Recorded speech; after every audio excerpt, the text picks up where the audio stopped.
Okay, so the class is being recorded, and my name is Dr. Sam Jalil, EA300, doing A230A, and we're doing Duchess of Math this time around. Last time and the times before, it was all about the, you know, Othello at one point, and we have kind of tried to detect the influences of the age on Othello the play, the different themes and issues, ideologies and ideas that the age was grappling with and found their way in Othello. This time around, uh, we're doing the Duchess of Malfi, and the Duchess of Malfi belongs to a different age. Not totally different. We're talking perhaps 10 or 15 years difference, which is obviously not a big number of years when it comes to history. So what you're going to find is that we have similar concerns, we have similar issues, we have similar social and economic and political structure. Again, we will still talk about the idea of established order. We're going to still talk about the idea of hierarchies, especially when it comes to distinctions between and among people based on rank. So we have a hierarchy where on top you have people who are perhaps rich, people who are members of the royal family, and then at the bottom you have low-born people, people who are commoners. Again, the idea would be they shouldn't reach out, and they shouldn't kind of think of perhaps mixing and getting married to each other. Again, we have seen that in Othello, and it seemed that one of the conclusions that we arrived at in Othello was the fact that Othello, the play, is a cautionary tale. It is meant to tell people never go there, never think of um, interclass, interracial, intercaste, interfaith kinds of marriages, because this is a no-no. This seems to be the message that the members of the audience at the time got.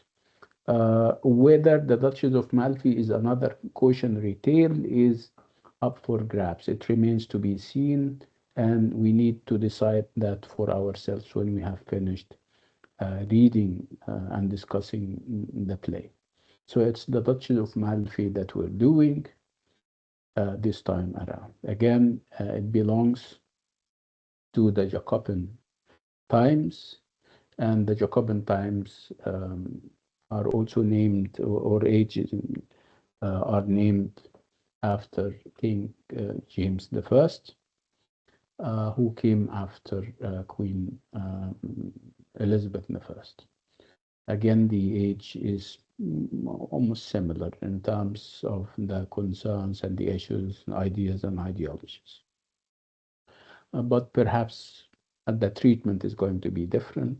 Perhaps the focus is going to be a little bit on the agency of women, if you like, because if you're going to compare the character of the Duchess and the Duchess of Malfi to the character of Desdemona, there is obviously a huge gap because the Duchess is more assertive and more uh, um, clear about what she does and what she is in for. So let me share my slides, and we are on our way, inshallah. Okay, so this is what we're doing. It's John Webster's The Tragedy of the Duchess of Malfi. So the playwright this time around is not Shakespeare, it's John Webster, a Jacobean playwright who was contemporary to Shakespeare. It's only that Shakespeare was perhaps 10 to 15 years older than him. So it's John Webster, and the play is The Tragedy of the Duchess of Malfi. Okay, and I would like us to stop for a minute and try to unpack the title. The title says The Tragedy of the Duchess of Malfi. Okay, so that's the tragedy. And when we think of the word tragedy, we can approach it from a technical sense where we know what a tragedy is, the dramatic framework, we know its trajectory. You have an exceptional protagonist who is good, noble, and everything, but he or she has a flaw within his because it's going to be a she. I promise you this time around. The protagonist has a flaw, and that would prompt him to kind of um, make errors and mistakes, and who doesn't? But one of them happens to be fatal, and that would bring about his or her downfall at the end. This is the trajectory of the tragedy, as we have seen in Othello and elsewhere. So this is the technical sense. On a more literal sense, yeah, this is what we're going to have. We have a real tragedy in the sense that we'll have agony, suffering, torture. Yeah, this is also happening in the play. So it's the tragedy of whom? It's the tragedy of the Duchess. Okay, so the Duchess is the equivalent of a queen in England or in Britain. So the Duchess is a queen. So you may find that very strange because we're used to tragedies on and of and about men. When I say the tragedy of Othello, the tragedy of Hamlet, King Lear, they are all Coriolanus even. These are all Tamburlaine. These are all men. But this time around, and perhaps for the first time, we have a woman as the center of the dramatic universe, a woman as a tragic hero. And this time around, we're not going to call her hero, of course. We're going to refer to her as a tragic heroine. And this is, like I said, quite unprecedented. So the tragedy of the Duchess.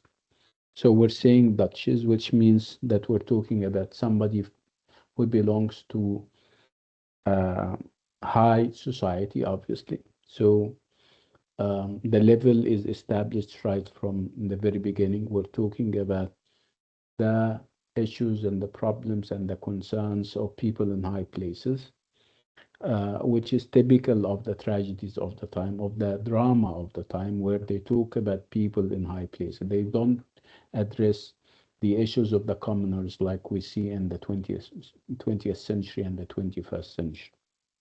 So it's the tragedy of the Duchess of Malfi. So where are we? We're not in Venice anymore. We're not in England, obviously. And this may even strike you as strange. Every time we have a tragedy, the tragedy is set somewhere else. It's not set in England. It's not London, not Manchester, which is strange because the playwright is English, and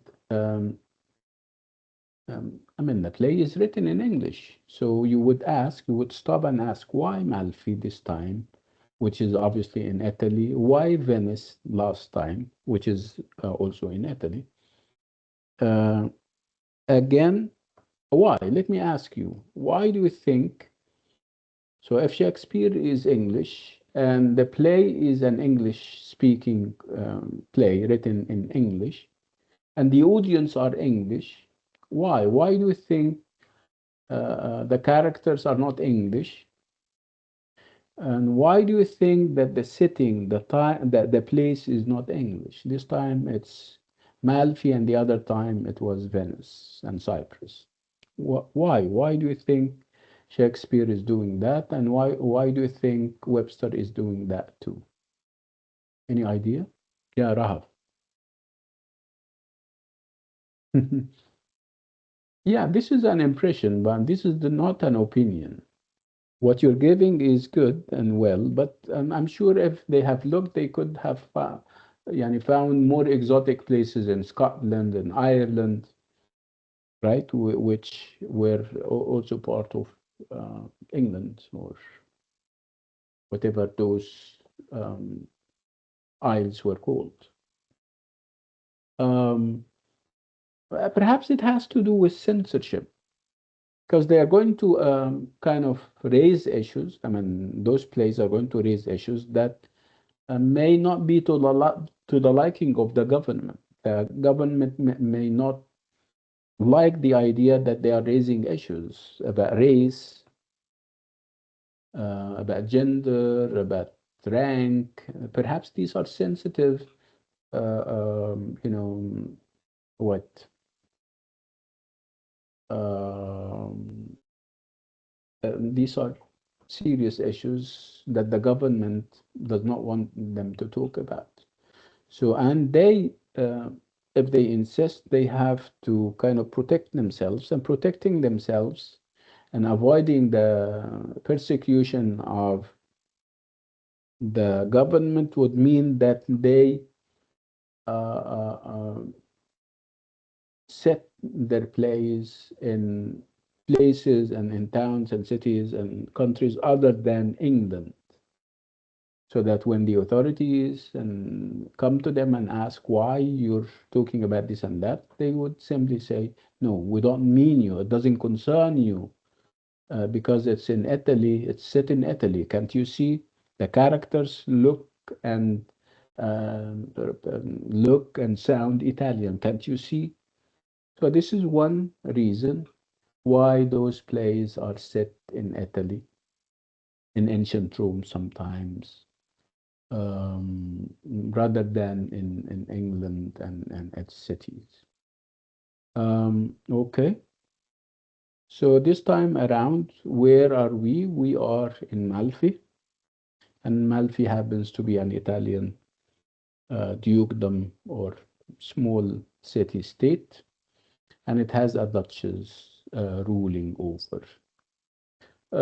Again, the chapter or the second resource that we're dealing with that is going to inform the conversation about the tragedy of the Duchess of Malfi is chapter 3, Love and Marriage in the Malfi Royal Court. So we have two chapters. We have three and also we have four.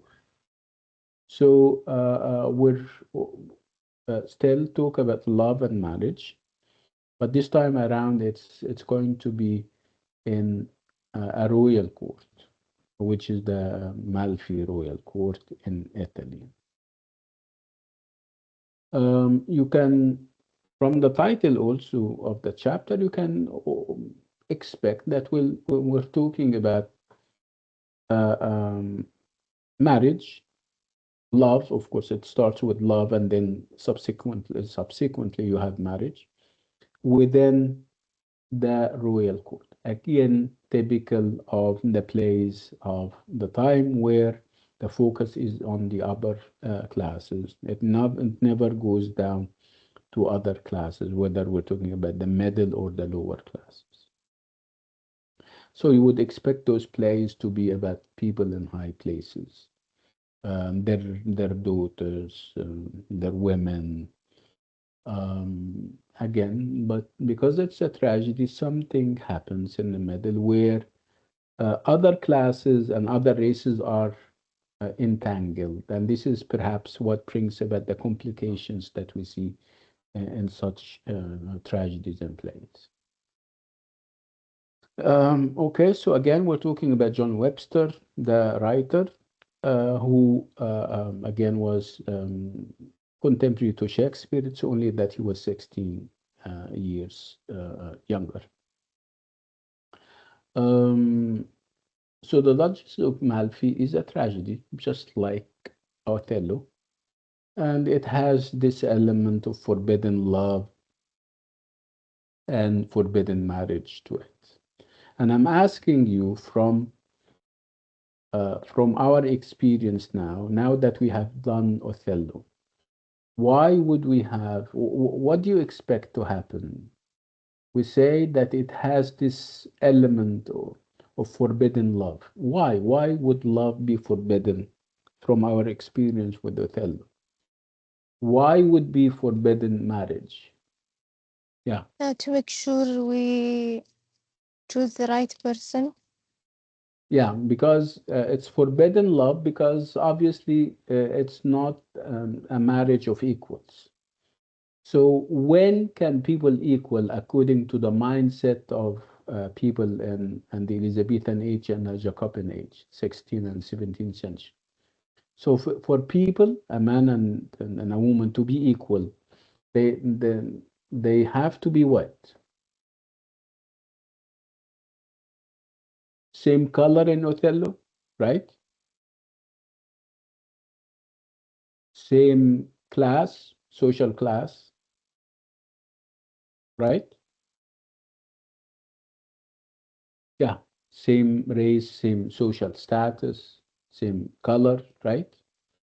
So so what happens if people are not the same? They don't belong to the same class, to the same race.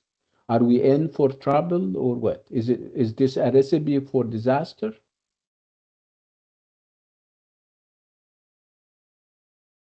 Yeah, absolutely. Yeah, it is. It is a recipe for disaster. Um, Again,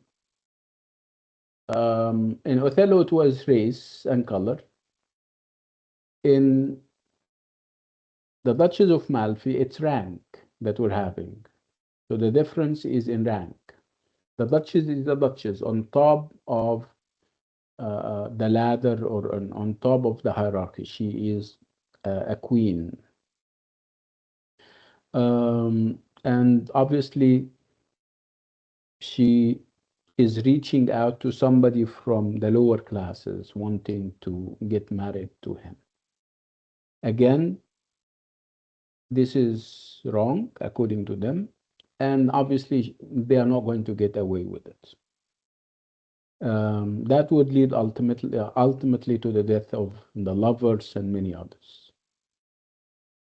So while Shakespeare's focus in his tragedy of love is race or on race, Webster's focus is on class or rank. So what do we know? At the center of the Duchess of Malfi stands a heroine rather than a hero, and this is unusual, like I told you, in Renaissance tragedy. Again, similar, something that we're used to is that we have a villain, or perhaps a number of villains. We're talking about Ferdinand, we're talking about the Cardinal, we're talking about Sola, but they seem to be more philosophical. You wouldn't compare them, for example, to Iago, because Iago was a self-confessed rogue and full stop. He wasn't, there was nothing deep about him. But with Busola, with Ferdinand, it's different. They are very deep uh, um, and they are philosophical, even in their villainy, as we're going to see. So, what we're focusing on today are we're focusing on Acts 1 and 2, and we're going to see how Webster represents his heroine's marriage for love. Obviously, marriage for love was not the norm. The norm was the fact that a woman or even a man um, gets married according to the wishes of his aristocratic family. They choose for both of them and they don't even consult them. So it's not love that would bind the two, the couple together. So what happens if the boy decides to marry against the wishes of his family, or the girl decides to marry against the wishes of, and there will be, of course, consequences, and those consequences are dire and disastrous. Um, And this is actually what we're going to see. We're going to see the Duchess, who is a queen, who is on top of the hierarchy, reaching out and courting and eventually getting married to Antonio, who is one of her stewards. He is a commoner, he is a low-born individual.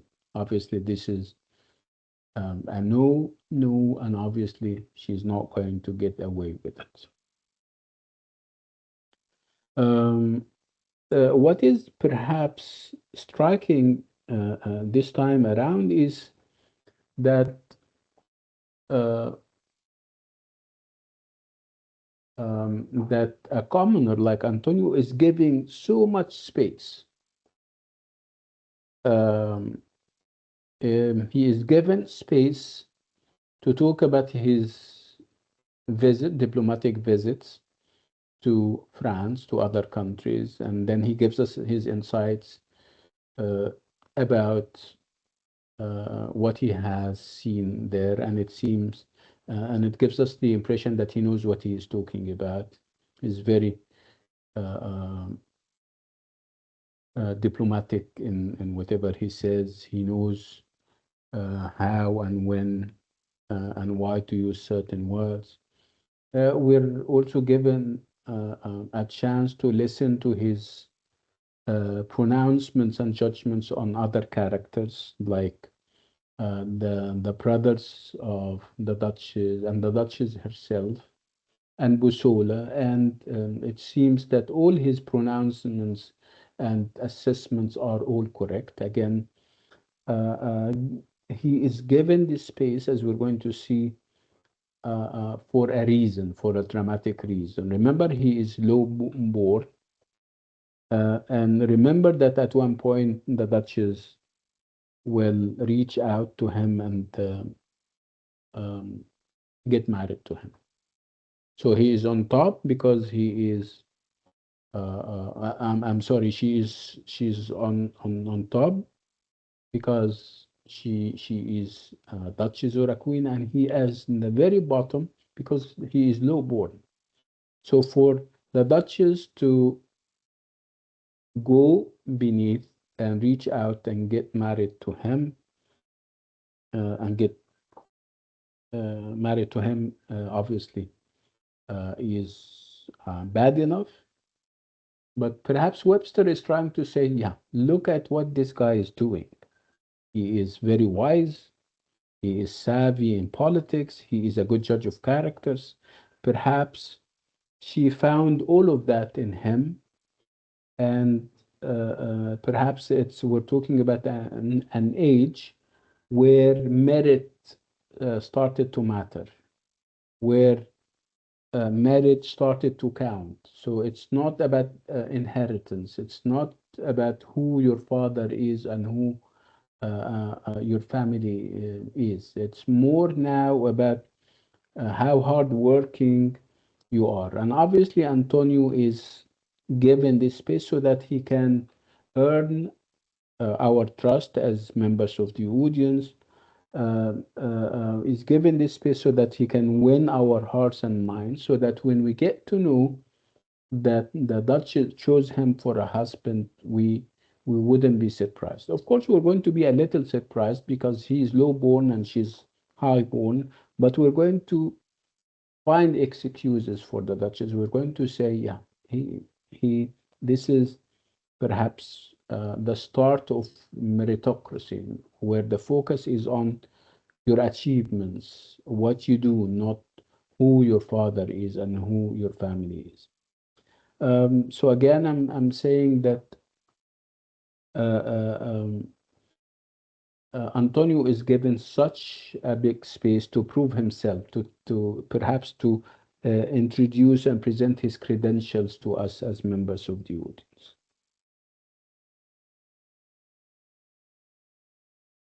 Um, okay, so typical of Act One, Scenes One, and then most of the characters are presented, except for the Queen or the Duchess. We're going to see her much later.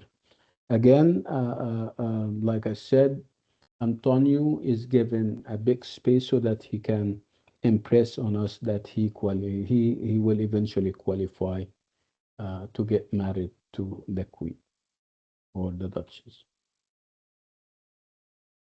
Uh, One of the things that will show us how wise and how smart and how savvy Antonio is when he talks about his recent visit to France uh, or the royal court in France, where he saw for himself how good this royal court was.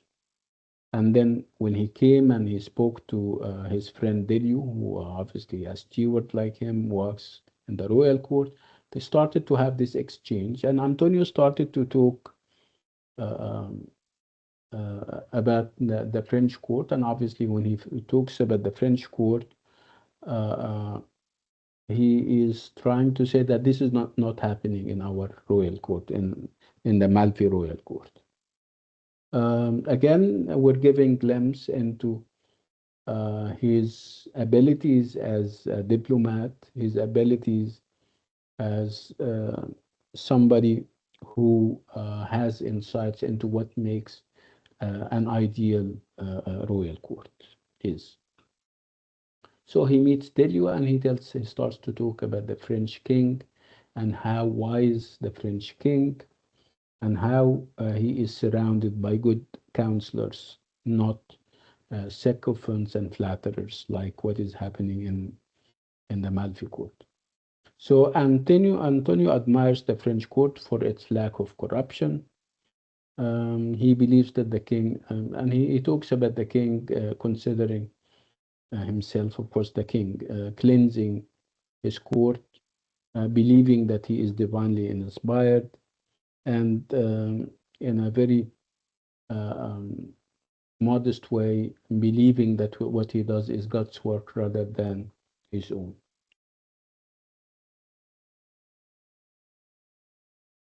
Again, you would compare, like I said, what is happening in the French court to what is happening in the Malfi court. Um, again, because of what he has seen over there, Antonio, he believes that the government in France is a blessed government, and you're going to see that he's using a religious register. He talks about the court over there in religious man and blessed, divinely inspired, and all. So it's all about the king being wise and truthful, and it's all about the king having counselors who are honest, who are candid in their advice. So when you look at how Antonio speaks, his language is very distinctive. His language is full of analogies and comparisons, which means that he has this expansive experience, uh, um, and he starts to even compare any royal court to a common fountain. And the comparison is a little bit far-fetched, but when I tell you about it, you're going to find it very close.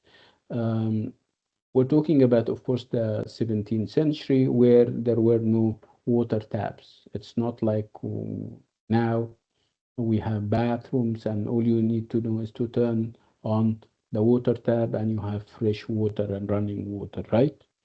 In the past, they didn't have this system, of course. So if you want to have water, you go to a place in town where there is a fountain, and it's common. Common, it means that it is shared by everyone. So you go and fetch water from there if you want to perhaps cook or wash or whatever the case is. So it is in the best interest of everyone that the fountain remains and stays clean. Okay, so Antonio is saying that any royal court is like the common fountain. So you want to keep the royal court like the common fountain, clean and pure. Because if the common fountain is poisoned, if it's dirty, it's going to infect the whole nation. That's along the same lines. If the royal court is corrupt, is full of poison, it's going to affect the whole nation. Okay, are you getting the point? So it's a very vivid comparison. It's a very vivid analogy. So the common fountain from which everyone drinks should be pure. But if it is poisoned, which means corrupt, if we talk about royal courts, it spreads its contagion throughout the land. And what happens? I mean, death is going to loom. So, what does this tell us about Antonio? It tells us that he knows. He's not corrupt himself. He can compare and contrast between royal courts. He knows that in the Malfi royal court there are flatterers, there are self-seeking and self-serving individuals, um, and obviously this is not in the best interest of the country or of Malfi. Again, we're stressing the fact that when he talks about the French royal court, he talks using religious register. I mean, remember what he said that it's the king there believes that what he does is the work of heaven, and his government is a blessed government, and that he is divinely inspired. Again, these are all references perhaps to the fact that during the time kings used to believe that they are heavily mandated. The mandate comes to them from heaven. They are divinely ordained, and as such, nobody can depose them or remove them from power.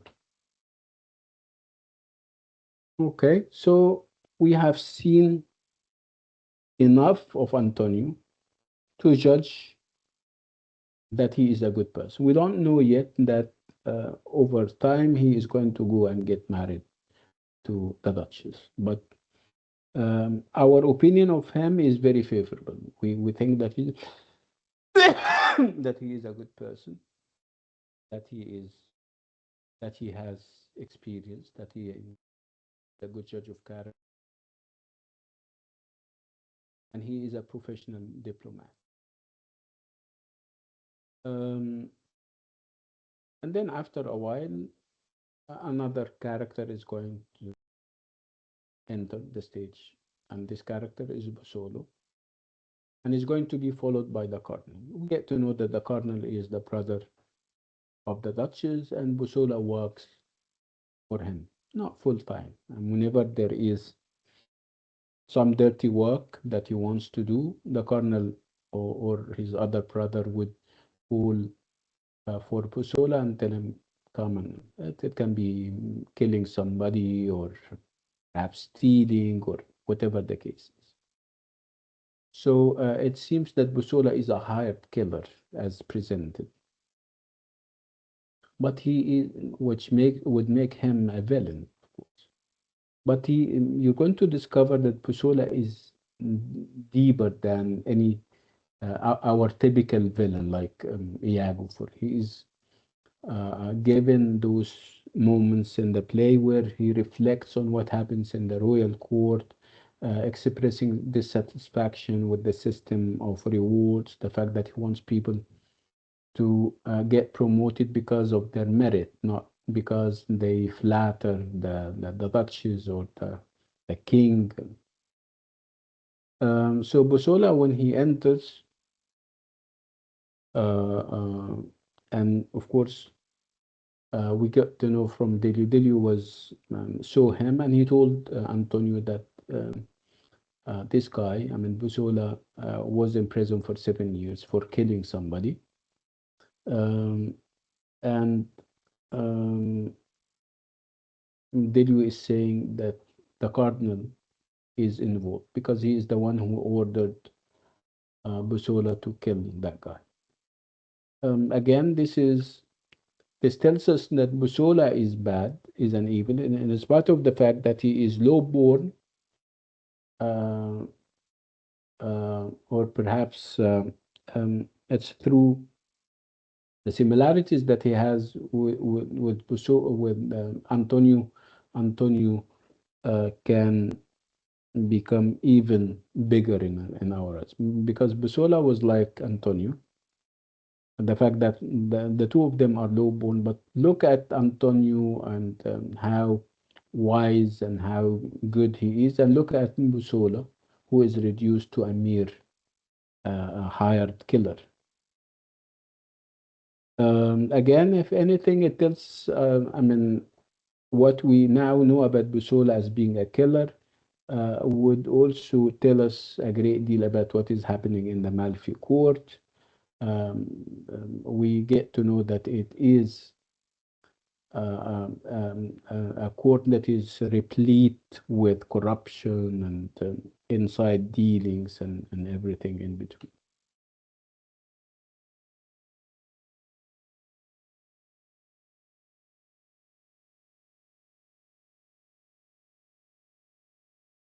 Again, remember what we said that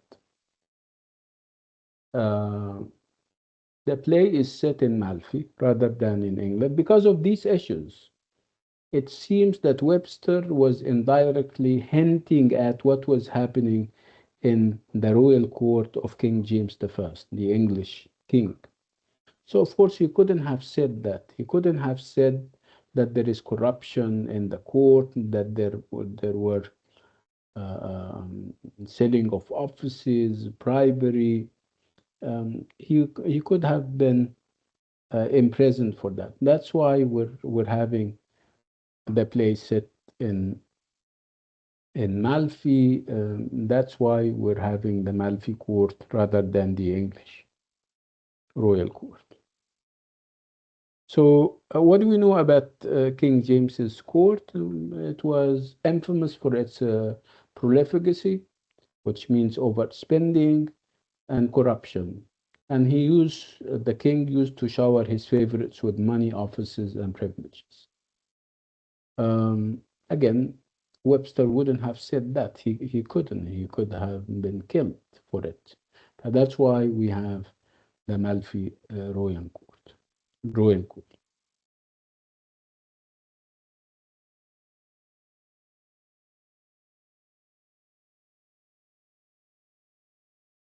Um, let's stop for a while and talk about the dramatic framework. Remember, we have established the fact that this is a tragedy, but we need to also refer to the fact that it's also a revenge tragedy.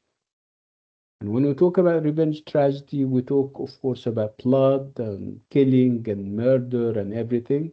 But there is obviously more to a revenge tragedy than just that. It has conventions, and among those conventions, or perhaps on top of them, is a character that we call the malcontent. So the malcontent is a character or is a feature of the revenge tragedy. So what do we know about the malcontent, and who is the malcontent in this revenge tragedy that we call uh, the Duchess of Mal? The malcontent is a courtier. I mean, he works in the royal court, but he is low-born sometimes. He's not from the royal family. He is low-born and he's given assignments and everything, but he seems to be dissatisfied with what is happening in the royal court. Normally, the malcontented character lashes out and attacks the corruption that he sees in the royal court. The royal court is presented as decadent, with royal family members as being irresponsible. So we normally have the malcontent reflecting on that and lashing out and attacking them.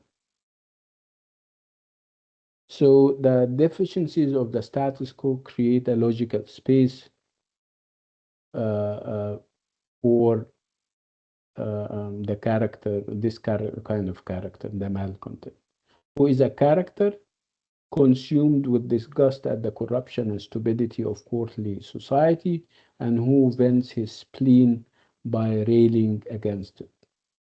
Again, in our play, this role is filled by and played by Busolo. Again, this is a feature and a function of the revenge tragedy. So let's see Busola in action as a malcontent. What does he do? Remember, we said that he is a hired killer, but at the same time, he gives us the character of the malcontent. In his capacity as a malcontented character, he attacks the Cardinal and Ferdinand for presiding over a courtly environment where loyal service, I mean, being loyal gives you no reward, where only flattering panders prosper. This is what he says. He says, if you're loyal, if you do your job uh, uh, well, you don't get reward, you don't get promoted. It's only if you are a flatterer that you prosper and you move on in the royal court of Malfi. And what you see and feel about Busola's language is that it is very extraordinary and it is very colorful and energetic. Again, like I said, the comparison with Iago would be unfair because he is more profound and more philosophical. Busola goes on and says that those brothers are scavengers and insects.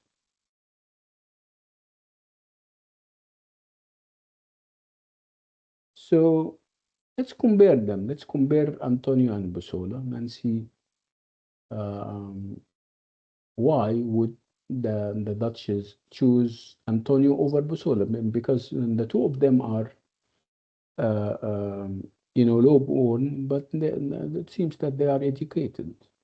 But obviously, there is a difference. Antonio and Busola, or like Antonio Busola is low born and therefore entirely dependent for material success on the patronage of his social betters. Yeah, and the two of them are low born and they need to work, and if they want to move on.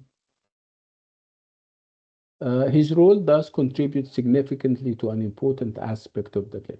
It's examination of class relations in a highly stratified. So the society is stratified, which means that it has levels, it has a hierarchy, and everyone has to stick to the hierarchy.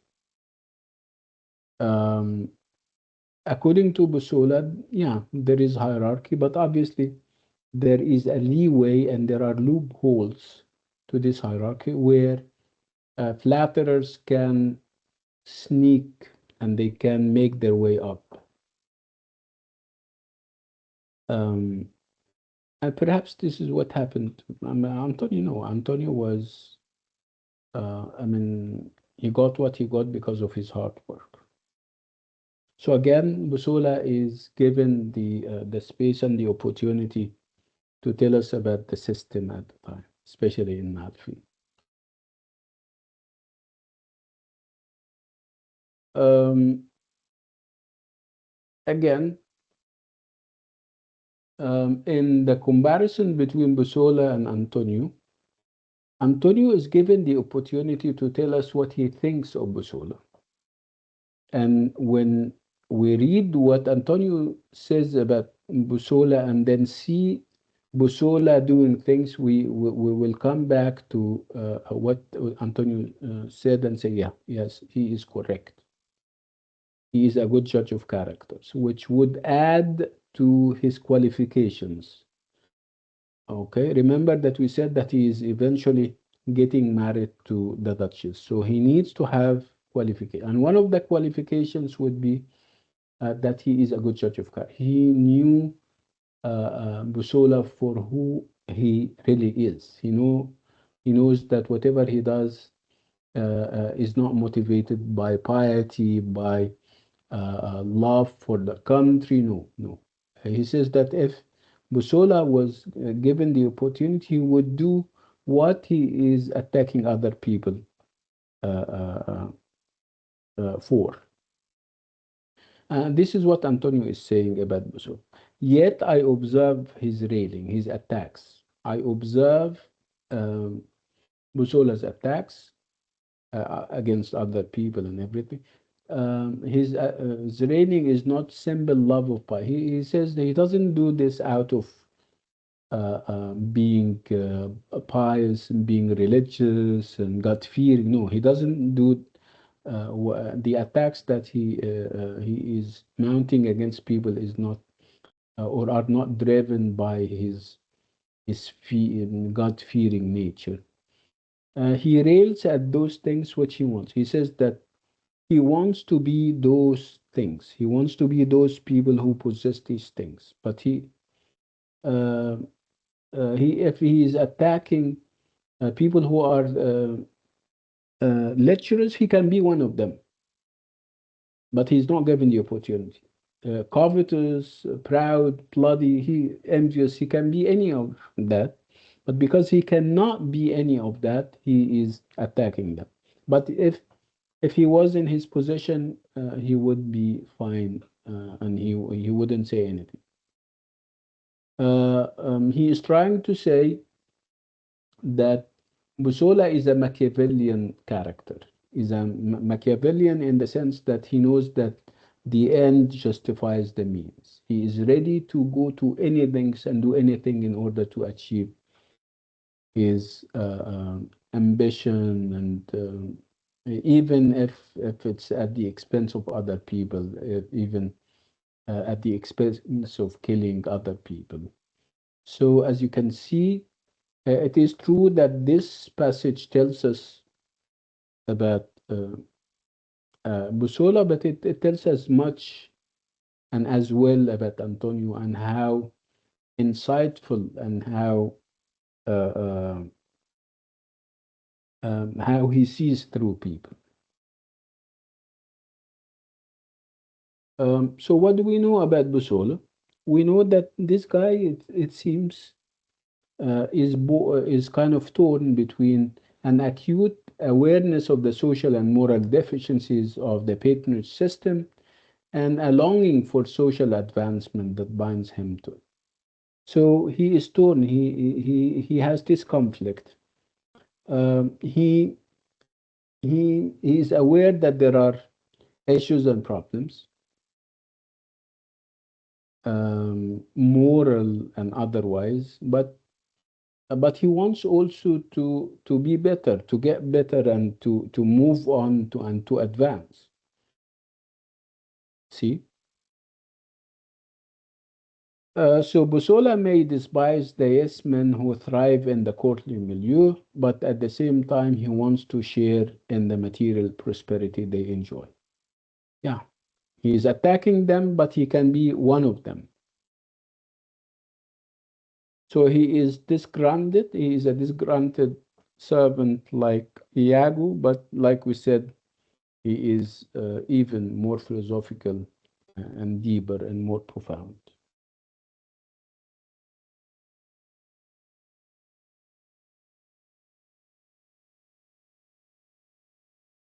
And then we move on from the revelations and the what characters say and do. We get to know that again there is marriage involved, there is love involved, and obviously there is family opposition to this kind of marriage. So we almost expect that if it's marriage for love, it's going to be frowned upon, and people will not accept it because this is not how marriage should go according to them. So again, we're talking about marriage in high, among and between the high classes, and marriage for them is a transaction or a deal. So the word love does not exist. So what happens if love is involved? Obviously, it's going to be met with opposition from the family. What's the scenario here? We have the Cardinal and Ferdinand. These are the two brothers of the Duchess, and they are hostile to the prospect of their sisters remarrying. Um, we get to know that she is a widow. Her the Duke or the King died, and she's now the Duchess. And there are news that she wants to remarry, and obviously there is nothing wrong with her remarrying. What is wrong, according to them, would be that she would marry the wrong guy, and the wrong guy would be perhaps a different race, a different rank. So these are the issues that they have. When we read on, we get to know that it's more complicated than that. It's about the honor of the family, like they're claiming. It's about their personal gains. If she stays unmarried, they can stay in control. But if she remarry, somebody may come over and take all the privileges that they now have. So they have their ulterior motives. It's not about family honor and everything. Again, what they say about this marriage, what they say about their sister as a widow and as a woman is typical of the age, is very stereotypical, is very misogynistic. Misogyny is women hating. So it seems that they are reflecting uh, uh, the stereotypes and the bias against women at the time. This is one thing. They also reflect the fact that they feel anxious. They have this anxiety, whether because of the fact that she may get married to the wrong person, or of those widespread misinformation and misperceptions about women, and especially if they are remarrying.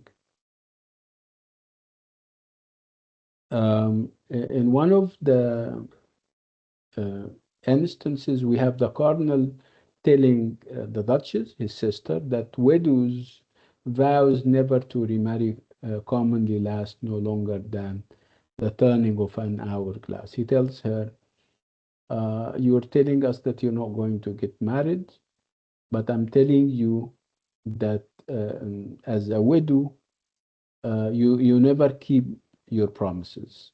Uh, you would so you tell us that you're going to marry, and then you break your promise, and the next hour we get to know that you're married, or you will marry. Again, what was the deal, or what was happening at the time? It was, women at the time were not uh, treated in an equal way. They were not equal to men. So they were um, legally subservient to their fathers. So if they get married, they're legal, they're going to be legally subject to their husbands. And this is obviously something that the two brothers don't want. Again, you would add to that the fact that she is a widow, which means that she has, the right to choose. And you would add to that the fact that she is also a queen or a duchess, which means that she has authority. They are afraid of all of that. That can all happen if she gets married. And of course, they don't want that. And of course, they cannot go and prevent her from marrying by saying that we don't want you to marry, because they know she has authority as a queen or a duchess, and also because she is a widow, which means that she has some independence. So that's why they start to talk about family honor, getting married to the wrong person, and all those kinds of.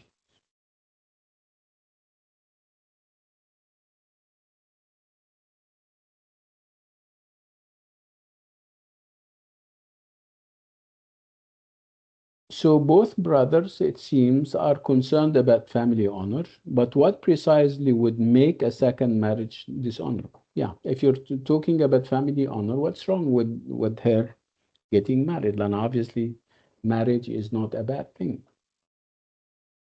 Uh, so obviously, it's not family honor that, like they're saying. Obviously, they are fearful that she will marry beneath her. And obviously, like I told you, this is according to the mindset of the time is not acceptable.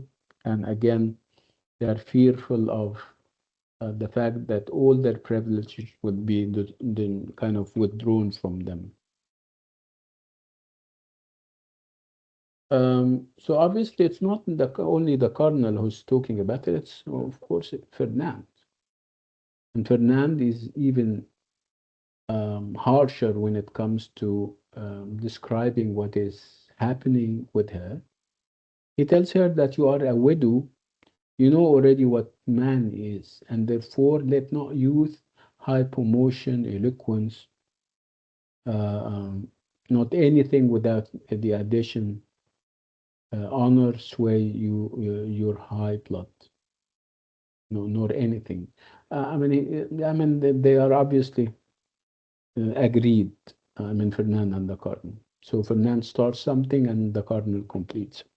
He says, "You have already gotten married before, and you know what marriage is, and perhaps this is what motivates you. But I'm trying to warn you against being swayed by youth or high promotion or eloquence. Uh, and you should be, according to the cardinal, you should be swayed only by honor and also high blood. The fact you need to remember that you are a woman of high blood from the top ranks of society, and you need to keep in mind that it's family honor that we're talking about here.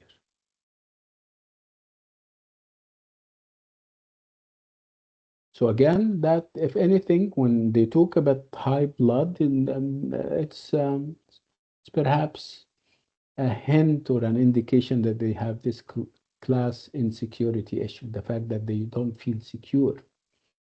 They are fearful that she will fall into the arms of a lower class man, which she did. Uh, and then, of course, in order to add to this idea of high honor, they talk about who they are. They are the royal blood of Aragon and Castile, and they believe that if somebody from outside comes and he happens to be a lower class individual, he will taint and corrupt the family's pure noble blood.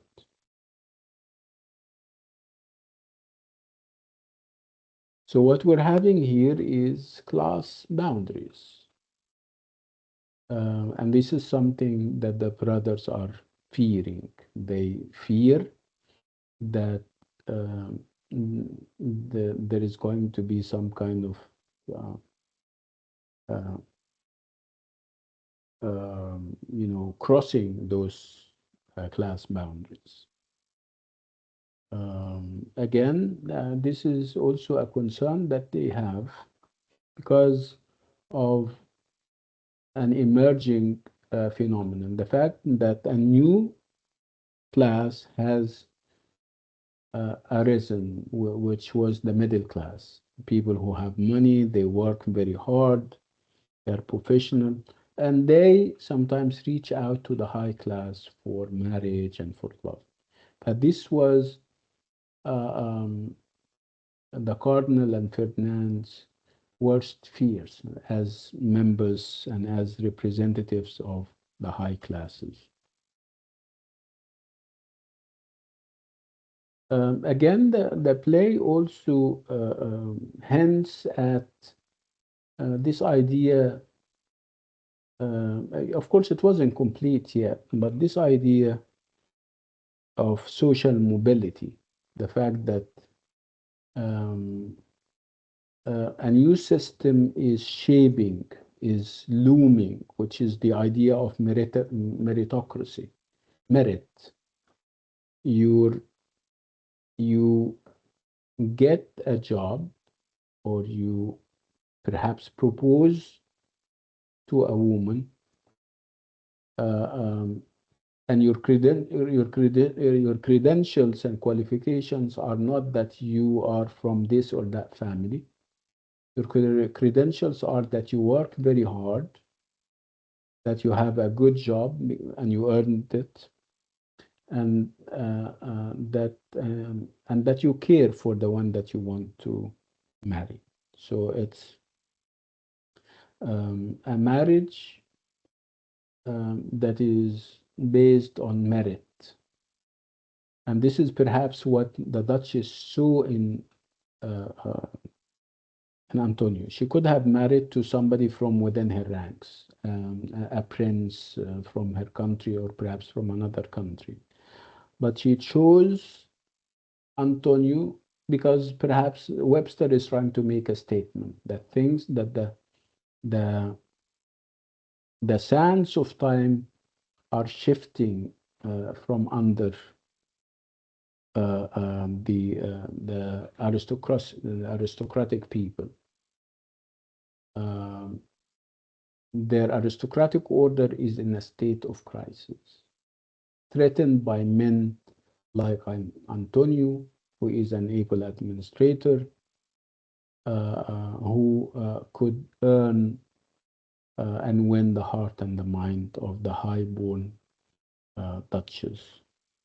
So she was impressed more by his merit than by his rank.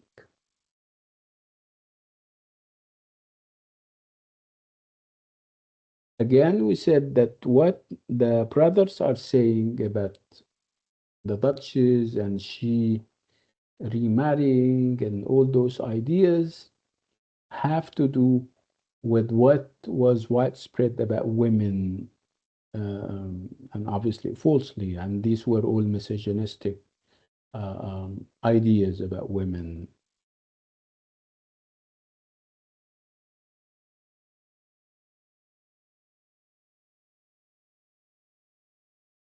Spoke about this kind of those marriages were decided by the families of the bride and the bridegroom, and the couple were never consulted. Um, Again, we need to say that a new trend was shaping up, like I said, and it's about um, those marriages that would transcend this idea of perhaps um, class, that would transcend this idea that you have that the families are the ones who decide on this kind of matter. So we're seeing a change looming on the horizon, but not there yet. So there was this new concept that marriage should be some kind of there is this partnership to it. It should be based on partnership and reciprocity. I mean, They exchange vows of love and interest and commitment. Um, Again, what do we know? Over time, the brothers will get to know that their sister got married and she got married to a commoner. Um, but again, when over time they get not married to Antonio, and we as members uh, we're not going to be surprised because we're now familiar with Antonio. We now know that Antonio is a hardworking individual. He is a good judge of characters. He can see through character. So we're not as surprised. He has credible political views. Remember what I said at the beginning that we are being prepared for the bombshell. And the bombshell was that Antonio is the one that the Duchess has chosen for a husband. Remember, Antonio is low born and she is high born. Again, in order to bridge and close this gap, the playwright has been preparing us for this by giving Antonio space to talk, to do things so that we can admire him. So when we get to know that he is the one chosen for this kind of point, we would say, yeah, he deserves it. He deserves it. He's good. He's qualified. Not because his father is such and such and his family is no. It's because of his qualifications and merits. Okay, let's take a 10-minute break. Okay, I'll meet you in 10 minutes.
Hello, can you hear me?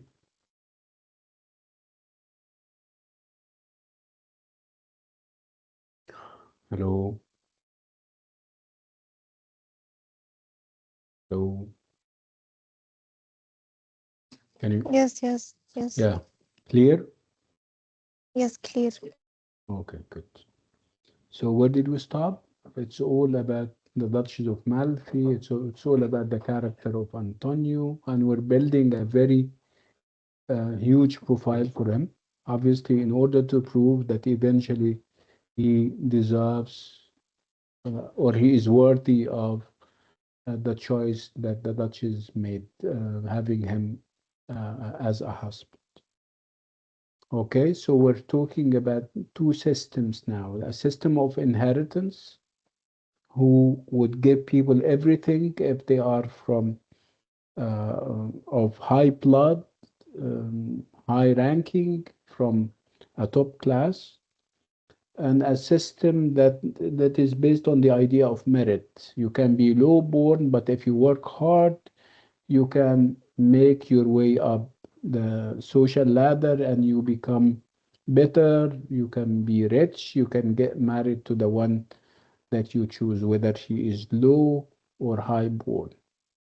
So these two systems are pitted against each other in the play. Obviously, the one that has been there for years and for decades and centuries is the system of inheritance, where you have a hierarchy that you have to stick to. The new emerging system, or the newly emerging system, is the system of merit.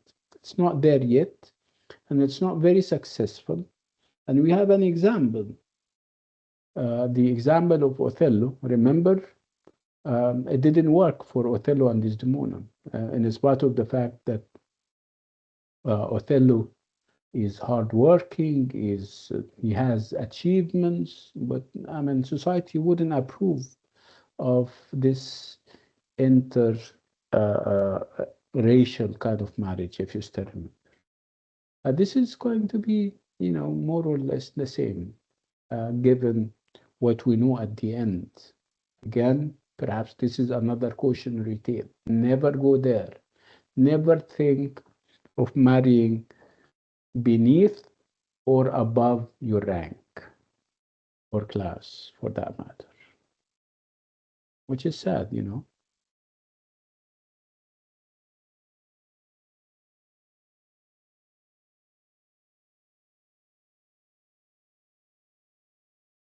So, as you can see, Antonio is treated with considerable respect.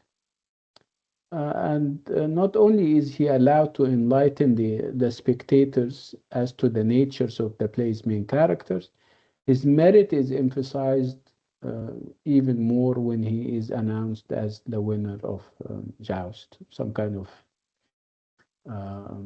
duel or a combat where it shows your physical abilities and everything. So this is perhaps meant to give another dimension to his character.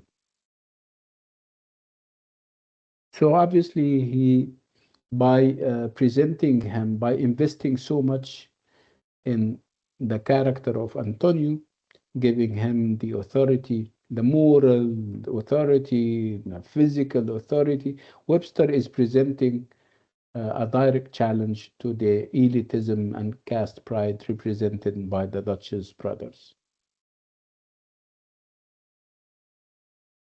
Um, Again, as if this is not enough, we are giving glimpses and hints into Antonio's power of judgment, the idea that he can see through people. Remember, he did that with Busola, and he told us that Busola is not biased or God fearing. He is pretending and everything. And now he is talking about the Cardinal and Ferdinand, and is giving us what he thinks they really are. And he happens to be very correct and right in whatever he says.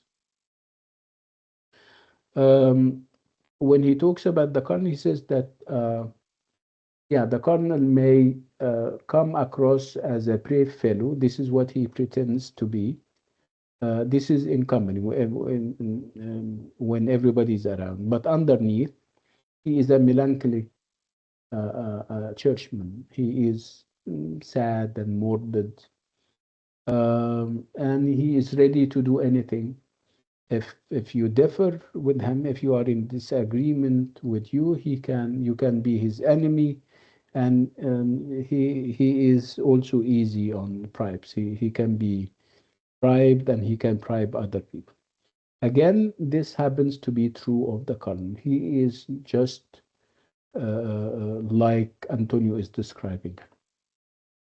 And then Antonio moves on and talks about Ferdinand, and he's telling us that Ferdinand may inspire you as this so or wise Renaissance sagacious or wise sage or prince, but deep down he is the most pervasive and turbulent character that he has seen. He has this pervasive and turbulent nature. And he is not what everybody thinks he is. He is not wise, not in any way. Again, when you get to know about those characters later, you get to know that Antonio was correct in his assessments and judgment of them. Uh, those two brothers have this talent for this emulation. They are actors who use performance to control and dominate others. Again, in order to perhaps complete the profile that we have of Antonio, in order for this profile to be multi-layered, having different dimensions, he is going to also give us his opinion of the Duchess. Again, he believes that she is a paragon of womanhood, an example and a model. And he is separating her from her brothers. He's saying that she, far from it, she's not part of it. She is pure, she is innocent. And he refers to her speech as being enchanting. He talks about her looks, and he's saying that she's so lovely that she can cure paralysis. And obviously, this is a bit of an overstatement or an exaggeration. So again, what we see here is that he is stressing her virtue, especially chastity, العفة, and he's also talking about her beauty and her eloquence, the fact that she is a good speaker. And he would add to that the fact that she has divine features and looks. Um, she's divine, to say the least. So for him, she is a model for other women to follow and emulate.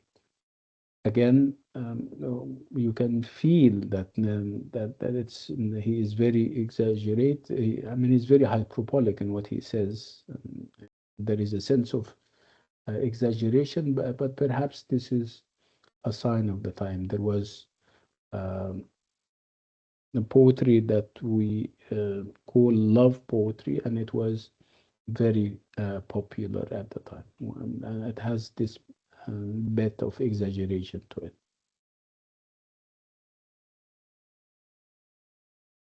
Again, another aspect is perhaps he was in love with the Duchess. Perhaps what he says is the view of a man in love, but of course he knows that she's out of limits to him. She is a duchess and a queen, and he's lowborn. Again, perhaps this is um, a sign that we will need later to prove that he was not pressurized into this kind of marriage. Perhaps he was in love, he was secretly in love with her.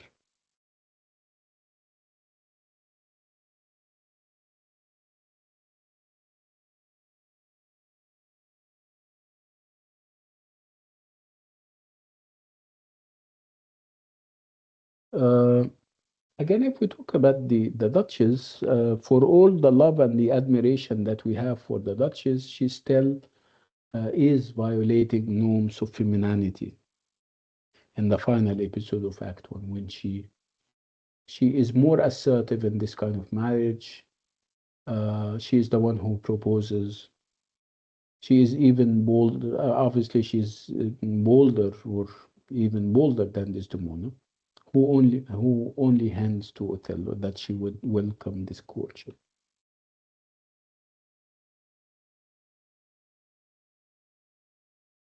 Uh, Again, when we talk about the Duchess and we see what she does, uh, we are totally convinced that what drives her to get married are not overactive libido or uh, heightened sexuality or all those kinds of nonsense.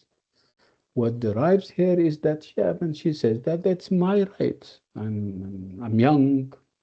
I'm uh, why would you put me in a case like as if I am a holy relic? I'm a piece of monument. No, I have beauty. I have youth. Um, and I want to be married, to get married. And obviously, there is nothing wrong with being married. Again, this gives you an assessment or perhaps hints at how women were seen, especially women in high places. They were perceived as precious objects, can be locked away and safely controlled. controlled. But with her revolutionary nature, she wouldn't accept that under any circumstance.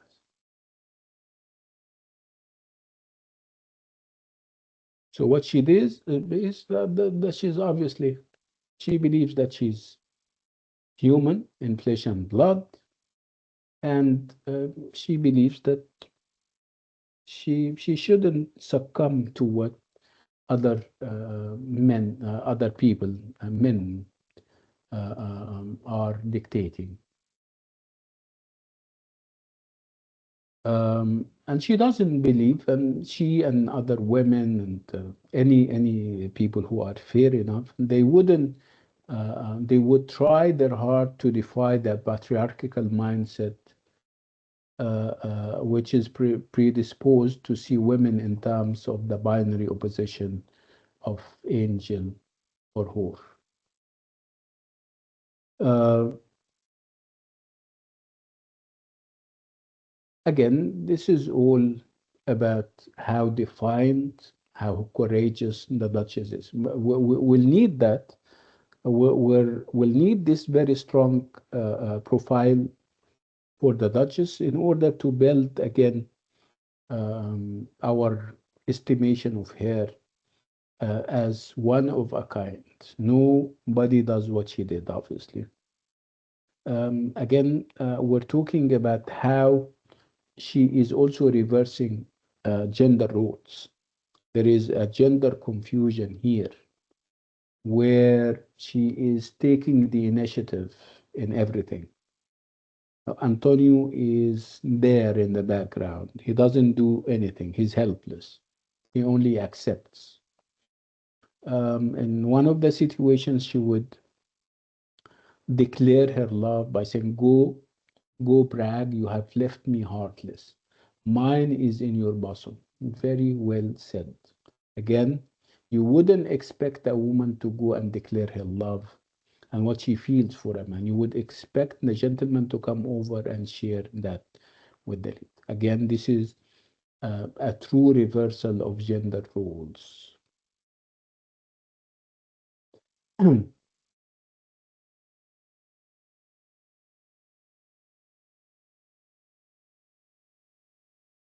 Um, Again, we're perhaps looking at that from a wider perspective. Perhaps there is a change in the mindset that is looming on the horizon.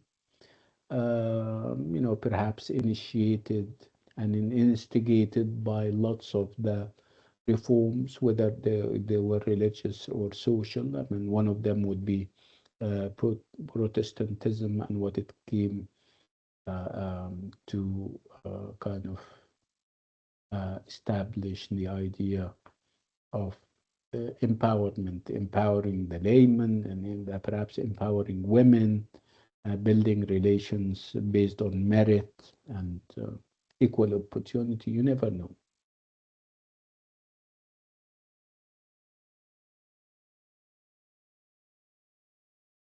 Again, another sign of this idea of empowerment and that the Duchess is strong is her view of what marriage is and the fact that yeah, it is true that you would need the religious institution to sanction this kind of marriage and to perhaps approve it. But she says that this is secondary. Um, People are entitled to their privacy. Perhaps marriage is a private thing. So we marry, and then comes the church in order to perhaps formalize it. But the church, according to her, shouldn't come first. Again, these are also very daring views. So she takes matters into her hands now, and she says, she declares, we now are man and wife, and it is the church that must but echo this. Very daring. She says, yeah, we decide as a man and his wife, and then comes the church to perhaps formalize this kind of marriage. Okay? So obviously, she's giving priority to an idea of marriage as a private contract outside the direct control of the ecclesiastical authorities. An idea which many of the play's original spectators would no doubt have sympathized. Again, we're talking about this idea of gender confusion that we're having. Of course, gender we mean male and female, and gender we mean Antonio male and the Duchess female. We have a gender confusion in the sense that there is a reversal of gender roles. You would expect Antonio, the male, to be more assertive, to be tough on things, to be the one who should go and propose to the Duchess. But because we have this gender fluidity and gender confusion, we see the Duchess taking matters into her own hands. She's the one who courts him. She's the one who proposes to him. She is the one who decides when they can get married. She is the one who is defending this kind of marriage against the attacks and the accusations of her brothers. Where is Antonio? He is nowhere to be found. Okay, again, this is gender fluidity, this is gender confusion that we're seeing. Again, perhaps it's part of Webster agenda for this is his definition of women empowerment. Okay, I think I'll stop on this note because you guys by now have a lot to process. And I'll see you next week.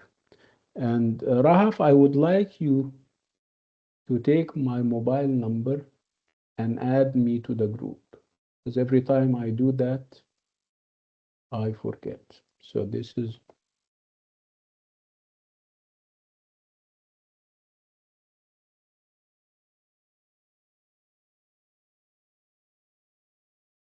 did you see that? Hmm? Rahaf? Yeah. Okay.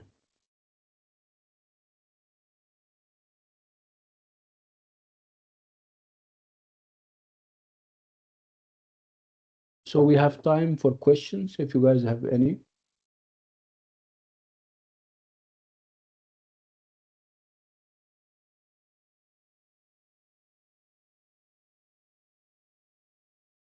Okay. طيب. On this note and with this item, we come to the end of today's lovely class, and I'll see you next week, inshallah. Salam alaikum.